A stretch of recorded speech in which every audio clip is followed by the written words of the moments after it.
Hi everybody, I'm Lisa. This is Crafting with Mimi. I'm using these 4 surfboard wood pieces from surfboard shaped wood pieces from Dollar Tree, and I need it to get this glitter off. My husband said he had an awesome way to get it off without sanding, so he took a wet paper towel, that scraper he's going to use. You kind of just pat the paper towel on the area you're going to be taking it off, and it comes right off. I was literally in shock. I could not believe that I didn't know this trick already. But look, it just clumps right off. And you just wash it down the sink or wipe it in the paper towel and throw it away. But I mean, here it is again. You just wet the paper towel, kind of pat it where you're going to do it. And he said use small areas. And then you just scrape it. So you're just lifting the glue up first with the wet paper towel, and then you're scraping the glitter off. And it just was so easy. And he actually did all 4 pieces for me, thank goodness, because I wanted to watch. Anyway, it didn't look too hard. Now I'm going to take this beautiful paper I found from Hobby Lobby and trace out 2 of these on this paper. And then I found another paper that coordinated with it, also from Hobby Lobby. I love tie-dye, and this reminded me of tie-dye, and traced 2 of these. Now, I'm making a dragonfly here, and these are going to be his wings. You don't have to do this part. I just like a finished product, so this is actually going to be the back. You can paint this white, leave it alone, put paper on it, do whatever you want. It's your project, but I wanted this paint. So I took coordinating colors from the paper and chose that. Now I also am going to be painting this the same color. It's a 1-foot spindle from Michaels. I made stain out of that same paint by adding some water to it, and I'm using a wet paper towel to apply. So I do half of this is actually the Dragonfly's body. I do half with the blue and then half with the purple. And then I go over the purple again with the blue to make like a tie-dye effect, like the paper. So it kind of all coordinates. And it's just so pretty. Look at that. Okay, I can vouch for this outdoor Mod Podge. It definitely does protect your paper or any project. I have some projects out there that have been out there for a year and it still looks great.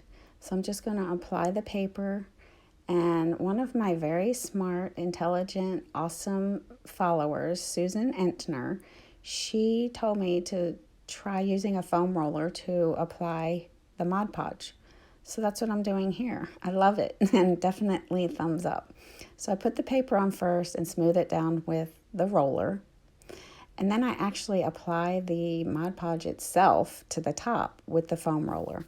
Now, I wouldn't do this for every project because it does leave like a texture on it, but for this project, it was perfect. I wouldn't use it on like photographs. Then I just sealed the body and trimmed off the paper that was excess, and then it was time to put it together. So I already did one of the wing sets, and what I'm doing here is using E6000 and hot glue. I make sure that it's secure enough before I put them together. Now what I'm doing here is like matching them up to make sure they are even before I put them together, because I don't want them to be lopsided. It'll look funny. So once it was set to where I could leave it alone for a while, I put popsicle sticks under the wings that are on the top just to give it like an even surface to dry. I left it alone for a couple of hours, came back and did the same thing, E6000 hot glue to join the wings together. And after I had it where I wanted it, I put popsicle sticks underneath again to make it an even surface for drying. And then I came back, added the body, made sure of same thing, E6000 hot glue. I just didn't show you that part. Once I had it where I wanted it and it was set up enough, I put popsicle sticks under the body to have a flat surface for it to dry. Look how pretty that is. And then once that was dry, I put the knot on with E6000 hot glue. There's actually E6000 under the knot. Now this is a bonus craft. This is for you to get your kids involved or grandkids. These popsicle sticks came like this, already colored from Michael's. And you're going to make a dragonfly with this. So we're just going to mimic the colors just because those are my favorites. And all you do, you can get them to color these with paints or markers, or if they're really young or if you're making a lot of these, you can just buy them just like this. But just get them involved somehow in crafting. It just keeps them busy. It sparks their imagination, and they love it, honestly. You've seen me with my grandkids a lot, and well, mostly just Bella, but she loves it. So you just put it together exactly how we just did, and you can use Elmer's glue if you don't have hot glue and you have real little ones. They would love it. So I'm just decorating it with some gems that I found in my stash, just as an example. They can use stickers or whatever, but look how cute that is.